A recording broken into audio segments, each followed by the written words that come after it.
So, yeah, I mean, nutrition is just such a big piece of your overall, not only physical appearance, but your mental health. It's mind blowing. Welcome to the Juggling the Chaos of Recovery podcast, where we focus on health and wellness and overcoming all types of addictions. You're in the right place if you're a mom, dad, sibling, or caregiver who has a loved one who is or was struggling with an eating disorder or any other kind of addiction. In a time where everything seems heavy, I'm here to bring you a very real, yet lighthearted take on what the heck we're all supposed to do with our lives while we care for our loved ones who are struggling. One thing holds true throughout it all. You can't juggle the chaos without smiling. At least a little bit. Welcome to another episode of the podcast. I'm your host, Moira Gorski. Thank you for coming back to listen, and thank you for sharing, and thank you for all of your wonderful comments as I continue to share this message of hope through recovery and through just a journey that many of us go through of struggle. And there's always hope, and there's always hope for a better tomorrow. And today, one of my friends who I've met along the way is joining us today as a guest. And as many of you know, if you listen to this podcast, I do have a wellness business and have been partnered with a company called Shaklee for the last 21 years or so. And I met Jen in that company.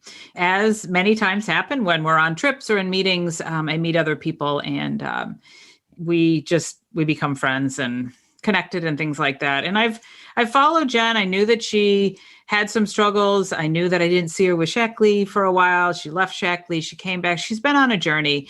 That journey has been around helping herself through her struggles of depression. And today I wanted to bring her on and to share her story with us. And as many have done, as they've gotten through their struggles, they found a way to help others with what they've learned and things like that. So Jen Debe, thank you so much for being on my podcast. I'm thrilled that you're here, and I'm just really thrilled to have this conversation today. I'm really excited too. Thank you so much for having me. And I can't wait to share the story and hopefully give hope to other people who struggle just like I do. Yeah, absolutely. And that's what we start with. We start with the story, what you're comfortable sharing with your struggles, with your life, kind of how things, I guess, many times I say, just, talk about how things began or how they got started or when you first saw the struggles and things like that. And you don't have to, again, just share what you're comfortable with. And as you go along, we're going to talk about how, again, you've gotten to your place today and starting a company to help other people and to bring awareness. And also we're going to talk about nutrition and things, again, that have helped you along the way. So let's talk, again, let's start with your story that you feel comfortable with. Yeah. Sure. Yeah. So in 1998, I was diagnosed with generalized anxiety and major depression. I had just gotten married about a month and a half prior. But the interesting part about it was that a lot of people ask me, they're like, oh, was it the marriage? Like, no, it wasn't getting married. It wasn't that. But the interesting part was that I really think I've struggled since I was a child. And there was just no, label for it, or there was no diagnosis for it. But looking back and talking to my mom, she's pointed out a lot of things that I used to do when I was younger. It just so happened to come a month after I got married. And I basically woke up in the morning after a series of mornings of just really struggling to get out of bed, questioning, what is my purpose? Why do I feel this heaviness on my chest? Why am I like, I just felt like I was walking through mud, and I felt like I just didn't want to go on. And on that particular morning, I remember waking up and going into the bathroom where my husband was getting ready for work. And I just said, I can't do this anymore. And he's like, what are you talking about? I'm like, I can't go to work.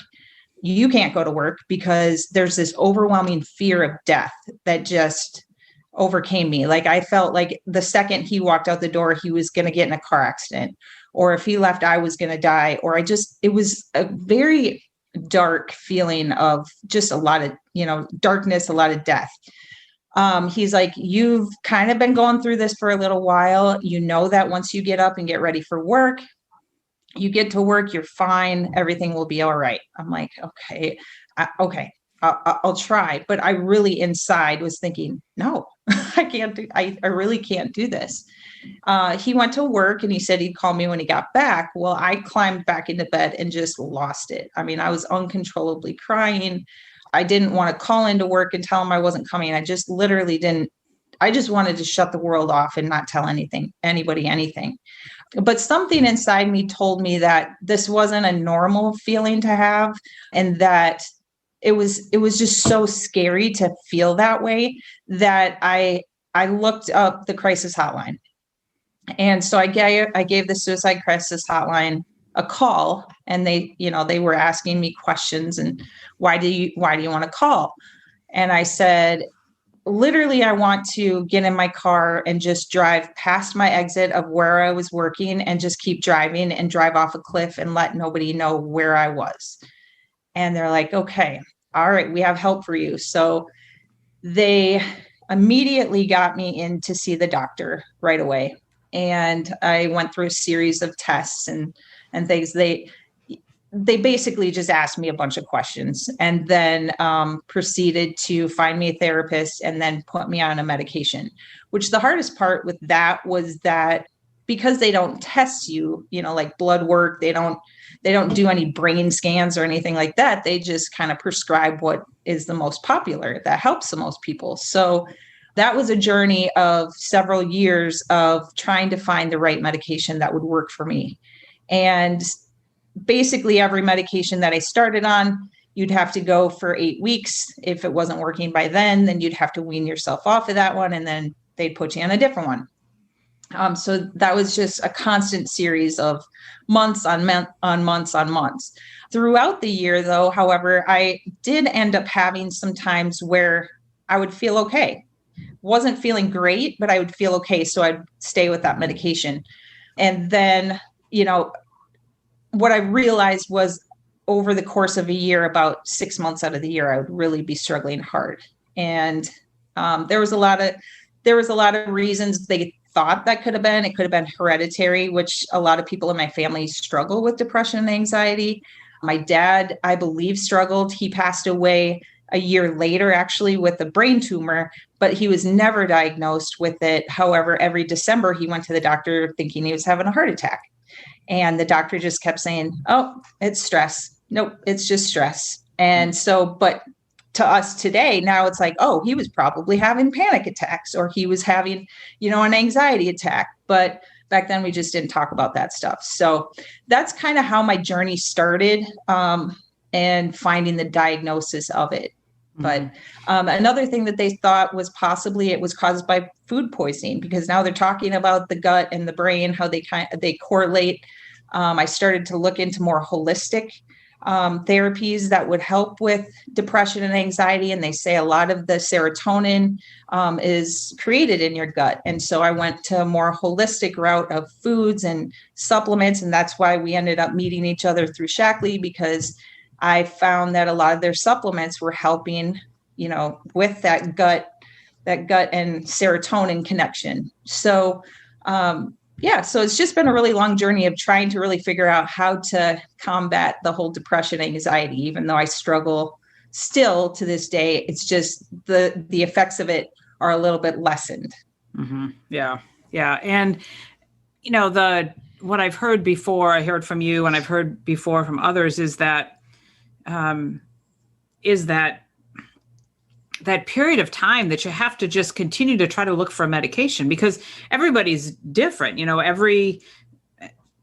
and I, if we were the same age, we're different. Genetically, we're different. And so a medication isn't going to work the same for you that it's necessarily going to work for me. And there's also, like, if you look at depression, or there can be bipolar, there could be, anxiety, there's like all of these things. So it's not just, you got one thing and then you take one medication. And I have a friend who bipolar for many, many years. And she said it took her about 10 years to find, or 10 years or 10 medications, or I think 10 medications. And she finally, the 10th one, she's like, okay, That's it. Because she could really feel the difference. And that's the shame of it, because it is that they take a while to work, right, to see the impact. Exactly. And then if they're not working, then you can't just stop them cold turkey. It's just really quite it's a process. That's for process sure. and a dance. Yeah. Definitely. There is one thing that I did come across, though, which one of my friend doctors, who is a holistic doctor, did recommend, and it's a saliva test.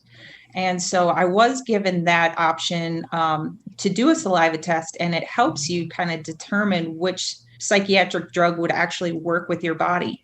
And that was a huge breakthrough for me, too, because I was always on an SSRI, which is like Prozac, Zoloft, those kinds of medications. And what that test came back and said was my body doesn't metabolize that. Well, for 15 years, I was taking Prozac plus another medication because that second medication actually was working, but the first one wasn't.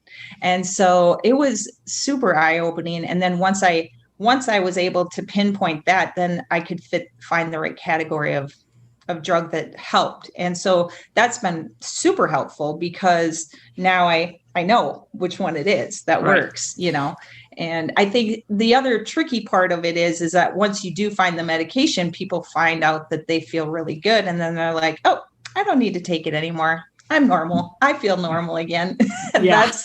I've gone down that road several times, and it's like, oh, okay. It's just like any other disease that you might have. If you have to take a medication, I went through that shame of I shouldn't have to take a medication. I shouldn't have to. I should be able to control my mind. I should be able to just change my thinking, and therefore I don't need a medication. And so I went through that shame, especially when you go down a holistic route.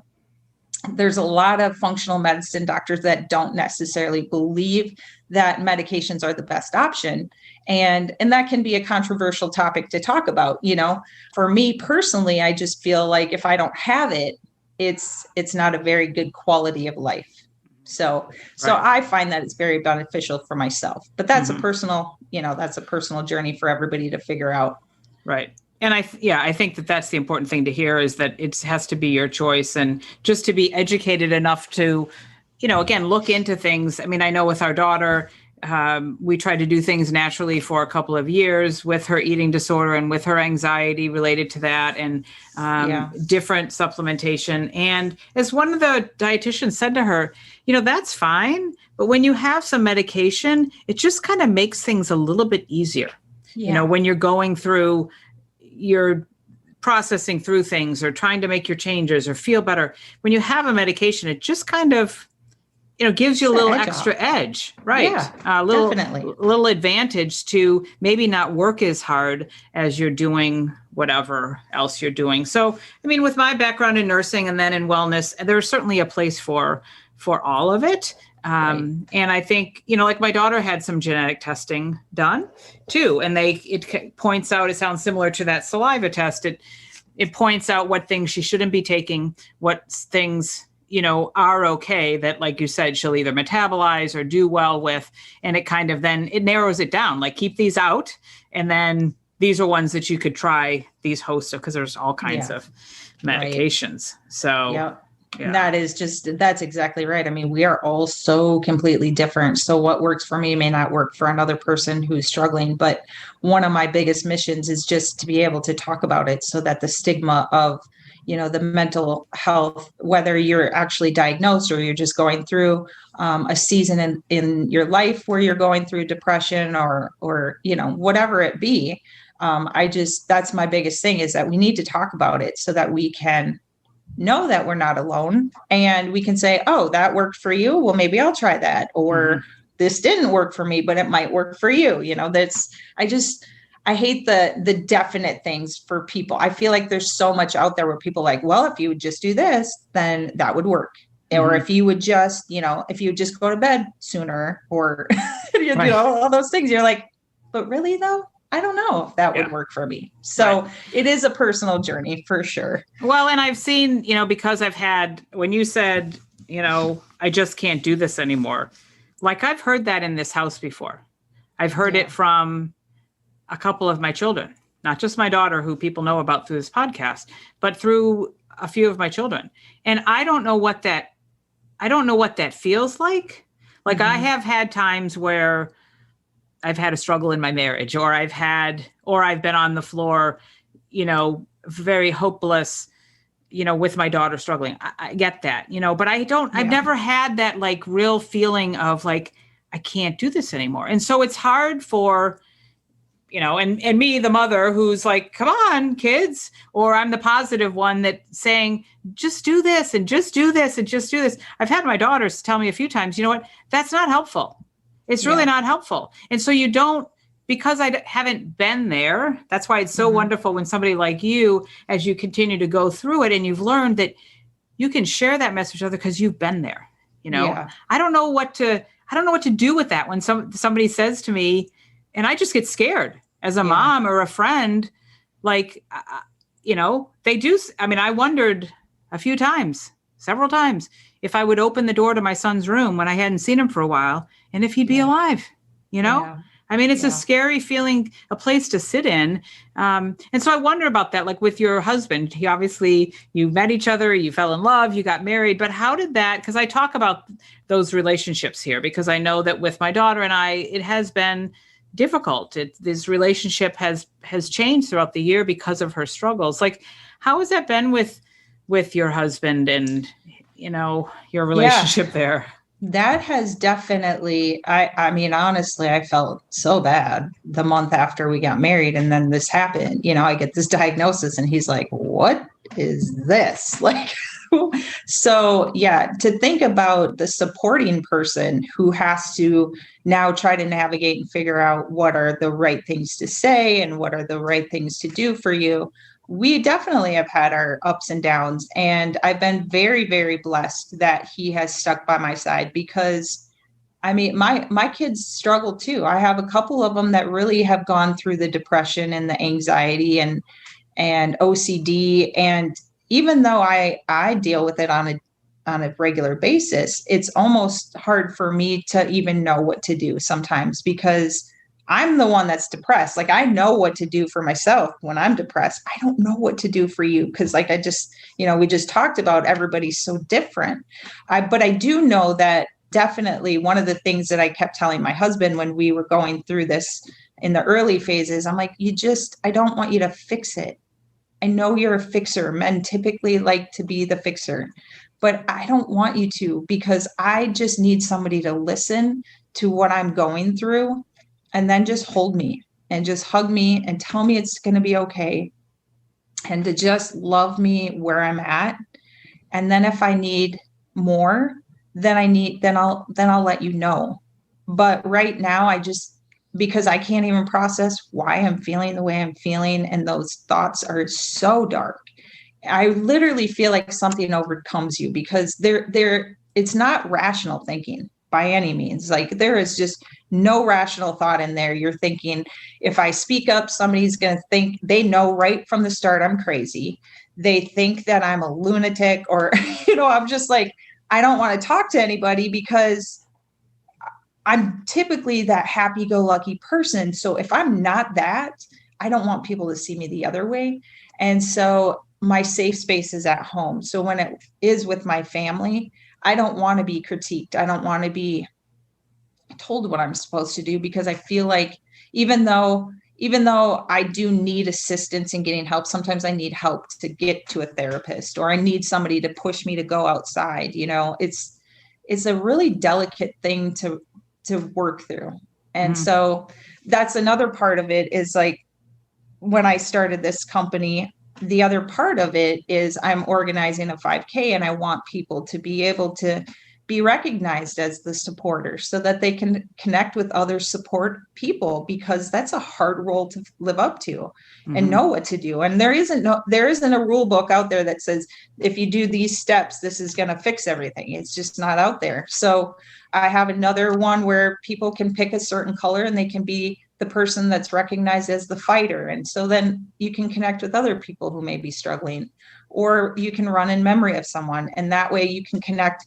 I'm just trying to figure out ways to connect with people, because I feel like it is so new, and because mental health is such a big topic, especially now after COVID, we need to figure out ways that people can connect with each other who are going through certain similar circumstances and be able to, express that's what your wife does, or that's what your husband does. Like if I know my husband has gone through some periods of depression himself when he got fired from his job or whatever, and they react completely different than females do, which, women typically they isolate and they cry and they just withdraw from a lot of things. Men typically get angry and they turn to substances more often than females do. And men are more likely to commit suicide than females are. And it's such a broad topic that there isn't one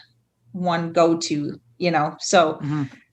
But it's good. But it's good that you, again, we'll talk about your company in a second, but it's really good that you're looking into that so that you can, again, be this place that people can come to understand. And they're like, oh yeah, you understand me. And, there is such an importance, and I've talked about this on the podcast of, places like Al-Anon, places like, Codependent No More, places that you can go to that, like I can go to, that I'm that support person for somebody that has addictions or struggles or things like that. And I can sit in that room and go, wow, I get it.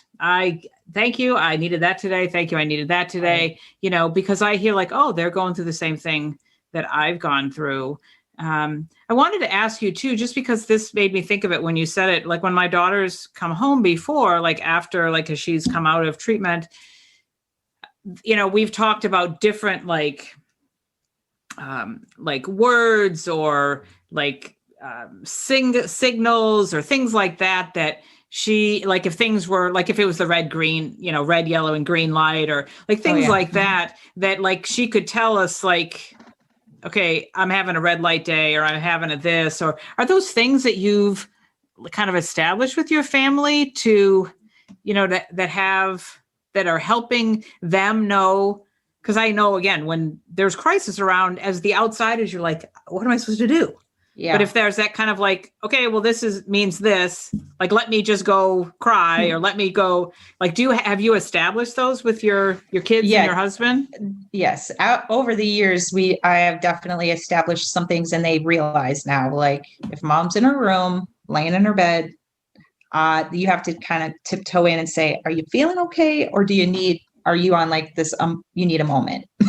And then I'll let them know, and then also some of my things that I say is, I'm really just having a blue day today. I'm just blue. I'm just down. Or I'm super tired. I don't feel good.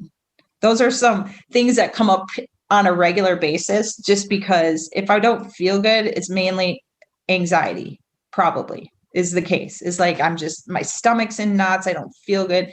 And so they can also tell on my face, because like I said, I'm typically a happy-go-lucky person, and I'm usually smiling a lot. And so when I'm not smiling, or if I'm real low energy, or if I'm not out of bed at a certain time to go work out, they're like, uh-oh, mom's not doing well, And a lot of times they'll just come and give me a hug, or they'll say, do you want to go sit outside and talk? Or so they've learned those cues. And I think it's really cool that they have, but then in the same sense, as a mother, I'm like, gosh, that's crazy that my kids have to do that to me, And so that's another thing that I've had to work through with this, because of the shame and the guilt, and that I'm supposed to be the adult, but yet here's my 13-year-old going, you okay today, mom? Mm-hmm. It's just kind of a weird position to be in. But I understand that, because my son who just walked in here, he's our youngest, and there were many a times that I said, can you just finish making dinner? Or, I'm going to be home. Can you like just make yourself some mac and cheese? Or like, there were just times that I needed to say, and he kind of had to grow up a little sooner than, and I felt, again, kind of bad about that too, because but the fact is, the guy, if he had to live on his own now, he certainly knows how to do that. He knows his way around the kitchen. He makes great meals. His girlfriend will make meals. He makes a great batch of chocolate chip cookies. Nice. He loves meatloaf. So, there's, as a result, and I just also give you credit for just setting that up, because I have lived in a family, grew up in a family where we didn't talk about the bad stuff. And thus I moved into college, where that's when I had my struggles with an eating disorder, because I wasn't really sure how to talk with other people and share my stuff with my mother or my father. And thus I struggled. And I brought that into my marriage and my family too. And so I've learned over the last 7 years is that there's been times that I've come home and I've had a crappy therapy session with Anna, or just something's happened, and I go outside and somebody's playing ball with the dogs, and they're like, "How are you, Mom?" I'm like, "I cry." I'll say that. I'm really not good today. It's, and sometimes one of them will go and open, and he'll one time, and I don't advocate this, but I just have to say it. It's really cute, because there was one time that I was talking about that, and Tommy goes, "So red or white, Mom?" Oh, that's awesome. So he just went and opened a bottle of red or white. I said, "Well, there's white in the fridge. You can just open that." So sometimes, but again, it's the fact that you're there for each other and that support and that help. And it is unfortunate that sometimes our kids are doing things at an earlier age, or just doing them in general when we were hoping that they didn't have to, but the fact is they do. And if you can, it's really good to have that type of system that cues those different things so that they can help you. And I feel like those on the outside, they want to help, but they sometimes don't know how to. Right. Exactly. And sometimes they don't know how. And so they just don't say anything. And then that's when the depression and anxiety, you're like, they think I'm crazy. They don't want to be my friend. They, they go into their own, they'll have their own type of, issues themselves, and feeling like scared and anxious and things like that. So, having that awareness and talking. It really is. It is not easy to do, but it's so good for you. Mm-hmm. Yeah, absolutely. Let's talk about nutrition. Like a little bit of that, gut brain, or, just the importance of nutrition, and like, what have you learned along the way, or, we could talk about that a long time, I know, but just, kind of maybe in general, the things that you've learned along the way, just that, because you and I are on the same page of the importance of really good nutrition and certain things to keep out, and certain things to make sure you have. Yeah. What can you share about that? Yeah, it's actually pretty interesting when you start to dive into nutrition, because a couple of years ago when I started with Shaklee, I would do a lot of lives. And one of the things that I did a live on was the foods that I was craving. And I was working out a lot, and I felt good physically and mentally, but I was kind of mentally exhausted also. And what I found was when I was in a depression or when I had anxiety, I was craving foods that had the vitamins that my body was lacking. And when you start talking about depression, fish oil is a huge one for your brain. So I've incorporated that. I've not been a good fish eater, so the supplement has been a big, big help for me on that, as well as magnesium is a really good one. B complex, when you come to anxiety, that one I have found my body rockets through the B vitamins. And that was something they had told me right in the beginning too, was like, you want to increase your B vitamins. And then they gave me a whole long list of, B6, B12. I was like, my goodness, I didn't even know there were that many. But so then I found Shaklee and they had a B complex. I was like, oh, it has all of them in there. So I'll just take a bunch of those. So, but that helps so much. And, berries, when you start talking about natural foods, the berries are so good for the antioxidants, and that's just good mood foods. You can find them all over the internet. If you just look up good mood foods, you'll find a list of raspberries, blueberries, strawberries, walnuts are a good one, flax seeds, like there's just a whole long list of them. So it's super important. My son, we had to go to the holistic doctor because he had ADHD, OCD, mood disorder. I mean, he had a whole laundry list of things that was going on in third grade, and they removed the dyes from all of his food. We removed gluten. We just basically took out all the things that possibly could affect your mood and your behavior. And then we had to plug them back in to see if that made a difference. And what we discovered with my son was that it was the red dyes, it was the caramel coloring, it was the gluten. Those things were terrible. The second he would ingest it, it was like his pupils dilated and he was off the wall. I'm like, oh my goodness. So yeah, I mean, nutrition is just such a big piece of your overall, not only physical appearance, but your mental health is just, it's mind blowing what it is. And when you start to get in those funky areas where you're just starting to feel depressed, your body is craving sugar and carbs and all that gross stuff that you shouldn't have. And it just takes you down and it makes you feel more lethargic. And so I do give into that sometimes, but I know better. And so when I'm in a really bad place, if I start to do those bad behaviors where I'm drinking too much wine and eating too much carbs or not working out, well, I'm not treating my body and my mind right, so I need to make sure that I have a list of things, of self-care things that I need to be doing in order to make myself better. So when I'm in a bad place, one of the best things I can do is look at what I'm eating and then change it. Right. So, right. Absolutely. Yeah.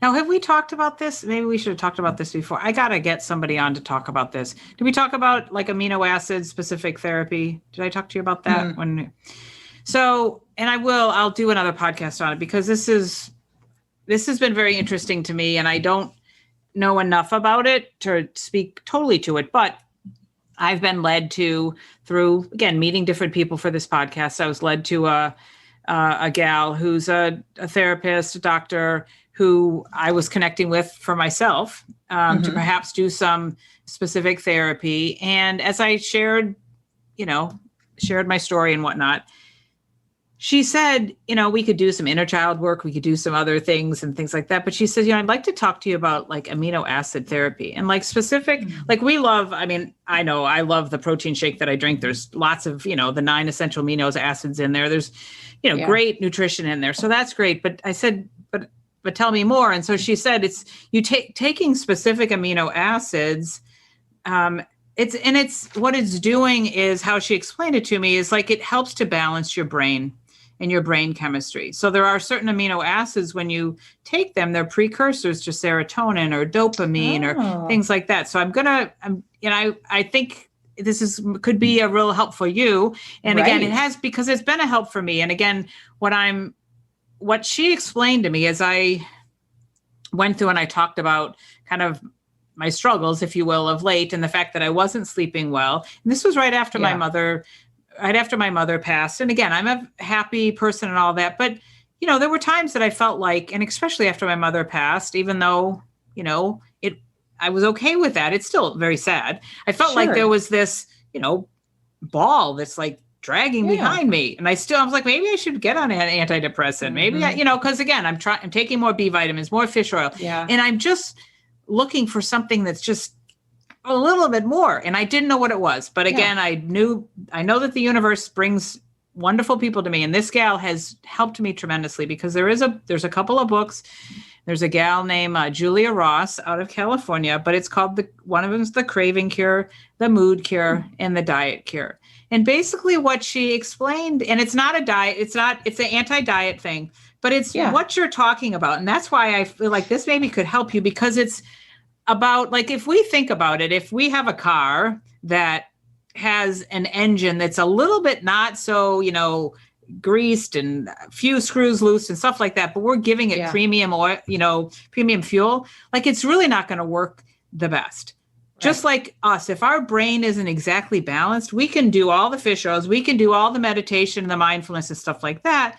But if it's not, and so what these amino acids do is give you some specifics, and you do this assessment to figure out what kind of craver you are. Like when you said cravings, I'm like, because I was finding I was coming home from visiting my mother and I'm like, I'm just going to have a glass of wine and maybe I'll have a couple of cookies. And again, I'm a healthy person, but but you're going into those cravings. And then I wasn't sleeping well. And then I was waking up anxious. And then maybe I had a hot flash. I was like, what is going on? And so she said, I'd like you to try, if you're open, I'd like you to try this. And I have to tell you, it has changed things tremendously for me. And they're just, again, and everybody's different. So sometimes they're but I would love to or know more about that. Yeah. And some of them, like the Shaklee stress relief complex, has theanine in it, and theanine is one of them. And so I'm on a certain regimen, certain ones during the day, and L-glutamine and tryptophan and stuff like that. And again, GABA, it's all specific to you, what your cravings are. But like, I have a better overall, I don't have that doom and gloom feeling. Like things still aren't like 100% right. Everything is great. It's not, but I feel like I'm showing up differently. I'm going to sleep better. I mean, I'm excited for you because I'm glad we talked about this, because she has a whole, again, institute, a couple of books that I'm starting to read about it. And I'm excited because as I help people in this wellness space that you and I are in, I mean, our cells are made of vitamins, minerals, and protein. Come on. That's what I tell people all the time. And so get started on vitamins, minerals, and protein, and remove the toxins from your environment. Do the clean eating. But sometimes there's just a little bit something that's going on with our cravings, or something that we could balance. And that's why I'm excited about it. And I just have learned about it the last couple of months, and it's working, Exactly. So, that's the amazing thing about science.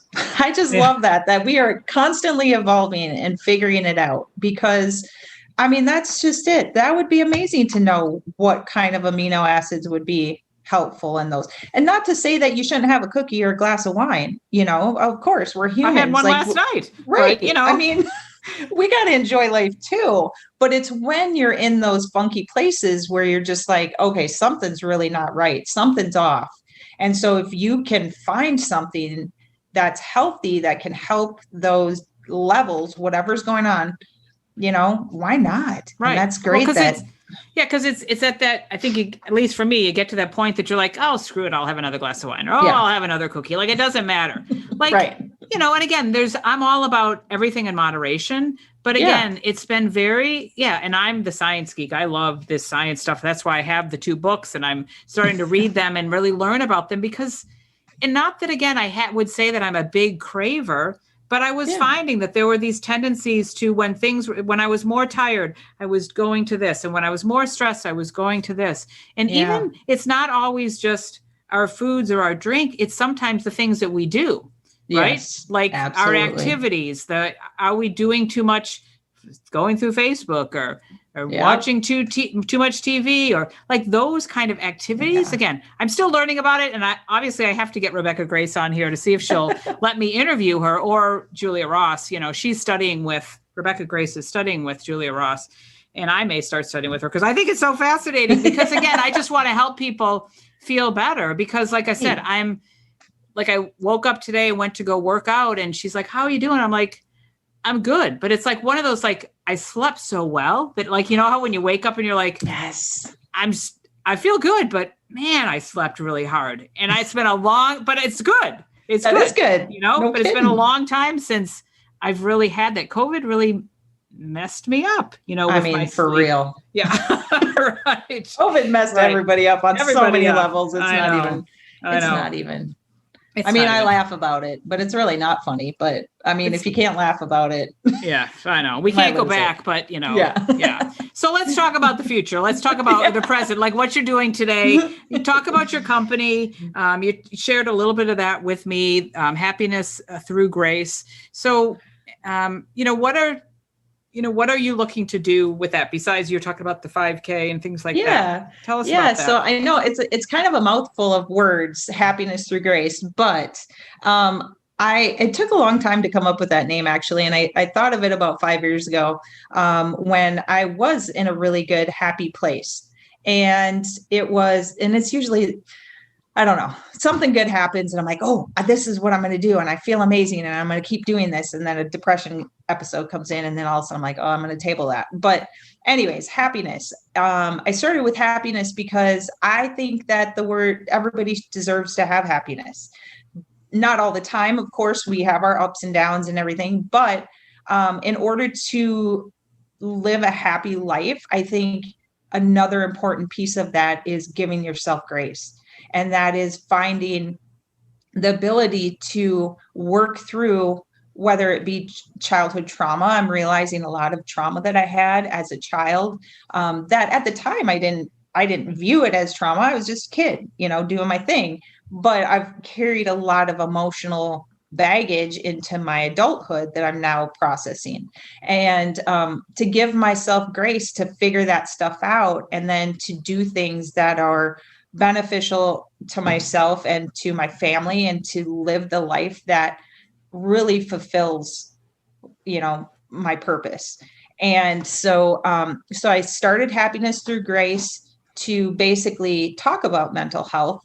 But I wasn't really sure how to get the word out about it. And one of the things that I've really been into, especially when I have an episode, is I'm a tactile person. A lot of people who struggle with depression and anxiety are tactile. And so you like the soft blankets, or really good smells, or something comfy, cozy to wear. You don't want a tight tank top and feel like, you're not, I don't know, like you're squeezing out of it. So I was like, you know what, let's just start with apparel. So I started with apparel, and I put the words "talk about it" on the back, and I got a really nice logo that has 3 colors on it, because I am, like I said, in the 5K that I talked about a little bit earlier, people are allowed to pick a color from whichever way they want to support mental health. So my logo has 3 colors in it, and it talks about basically going with the flow. It's got a wave on it, and it's got a sun on it, because I want people to feel happy. And it's kind of got a dark night on it, but because sometimes you feel dark, even though it may not be night. But it's just, giving yourself the ability to find happiness by giving yourself grace. And then by talking about mental health, it's in its kind of beginning phases. So to be quite honest with you, I'm not sure what angle it's going to go. I'm just trying to get the word out about it right now. And eventually I'd like to be able to, go out and talk to groups or organizations, or create more 5Ks in other cities. Basically the possibilities are endless. Mm-hmm. I'm really open to do whatever I can to just make other people know that they are not alone, and that there are other people who feel the way that they do, and that we can come together as a community and hopefully, feel more worthy, more deserving, and know that your life in this world truly matters. And I think that that's another important message.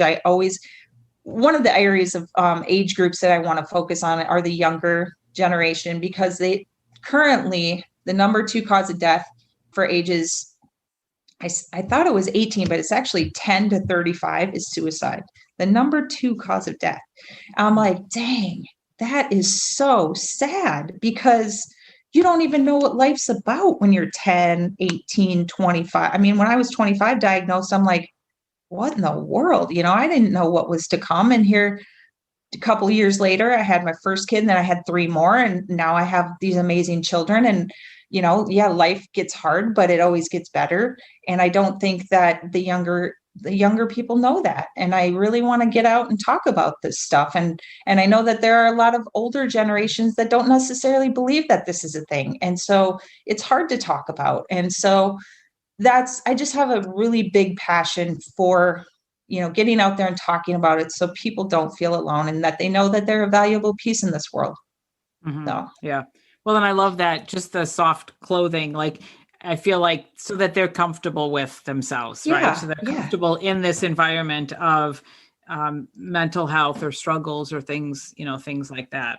You and I talked about that. I'm a sucker for branded, comfortable apparel too. So, I'd love to do that for this podcast too, is just have, again, when you're not feeling great and you're cold and tired, like, come on, it's just so great to put some comfy sweats on and, fuzzy socks and, turn the fire on and read a book or something like that. So it's great that there's nothing worse than putting on a scratchy shirt, or when you wash it and you put it on, you're like, what? 2 sizes too small. I know. I have a sweater that happened this year. I was like, what? It said I could hand wash it, and now now it's in the donation box. So. Like, I guess somebody else will get to enjoy it. That's right. The smaller version. Yeah. So, well, I think that's great. I will definitely in the show notes, we'll have a way to connect with your company and support you as you move forward with that. And again, just give you kudos for that, because there are so many, again, there's so many ways that we can get the word out. And again, why not? If you've been through this, you go through this, why not try to just provide this spot? I drove many years ago, I was driving by this like inn that we have in the town that I live in, which has now been converted to offices. But I don't know, I had this feeling like when I drove by about something called the Present Project. And this was many years ago, but I was like, oh, like, wouldn't it be great if I started like a present project of, I haven't talked about this in a while, but like the kids could come in, or whoever it is, the kids, young adults could come in, again, cell phones, keys in the baskets, take your shoes off and just be present, right? So it could be a place that they could go cook, or they could go play foosball, or they could read, or they could dance, or whatever, just be present there. Yeah. And isn't that, when we are present with somebody, isn't that a present anyways? Isn't that a gift when we can be present to somebody else? So it's like those, like, again, I thought about that because I thought, oh, maybe it could be in a place like this, and I've never done anything except for kind of table it in my mind until like right now it came out again. But who knows? I mean, I've talked with women about, and I've gotten feedback from this podcast to saying, would you do retreats? Perhaps, Exactly. I'd love to gather women together and go be in a house by the lake and be present with each other and talk and laugh and meditate and read and, whatever, cook or whatever the thing is, to just be present with each other and to provide that sense of community. No kidding. And that sense of just, and again, COVID, I was just talking about that with somebody earlier today. Yeah. COVID has just taken that. I think it's made me realize it even more, and more people, like, we need that community. We really do. That's what we're craving. That's what we really need. Yes, absolutely. And then you have the cell phones on top of it, and you sit there and scroll. I think I posted something on Facebook the other day. I'm like, having a group of people over to let's stare at their phones. Anyone want to come? Right. Exactly. Yeah. So just being present with each other it makes such a difference. Yeah. Huge difference. So thank you, Jen. I know we can continue to talk a long, long time. I say that to many of my guests, but let's finish it up here. So thank you for being here today. You kind of were finishing up with your last words there, but any kind of last words that you'd like to share with my audience? I guess I just really want to reiterate the fact that, if you are struggling or you're feeling like you are really in this dark space, and that you don't matter in this world, I can guarantee you that you do. There is somebody who has seen your smile, somebody who has, saw you somewhere, sometime, and you've made a difference in their life. So if you are struggling, I hope that you remember those words and that you will seek some help, because there are people out there that are available for free. And actually, I have a list of resources on my website. So if there's anybody that's struggling with whatever it is, if it's addiction, eating disorders, all of it, it's all right there. So. Yeah, good. And that's, don't be afraid to ask for help, to call. I mean, thank God you called the crisis hotline, that you were brave enough to do that, because that's what those places are there for. Exactly. Is to be able to reach out. So thank you for sharing about this and, just making it a little bit more of a lighter conversation, in these, because these can be dark times. And I know they've been dark times for you. So thank you for being brave to share your story and to be here to help others too. And again, audience, thanks for listening. Thanks for coming back. Again, these are important topics that we talk about. So please share this podcast with others that you may think may want to hear it. And again, don't be afraid to do that, because that may be really what that person needs to hear, even if you're a little afraid, like maybe, but be brave enough to share, because that could be the lifeline that friend of yours needs. So again, thanks for listening, everybody. Thanks for listening. If you like this podcast, head over to iTunes and leave me a 5-star review. Share it with others and make sure you hit the subscribe button so you don't miss a thing. I've got a tribe over on Facebook, so head over there and search for Juggling the Chaos of Recovery Podcast Tribe. And do you know somebody who has a story to share, a story of recovery and hope? Please let me know, as I'd love to feature them as a guest on one of these next upcoming podcasts. And perhaps you're looking for a community of like-minded, collaborative, and supportive people who cheer each other on as we strive to improve our lives. If that sounds like something you've been looking for, schedule some time with me. You'll find the links in the show notes. Let's talk, and let me help you find your way. And I'm here to tell you that you're worth it.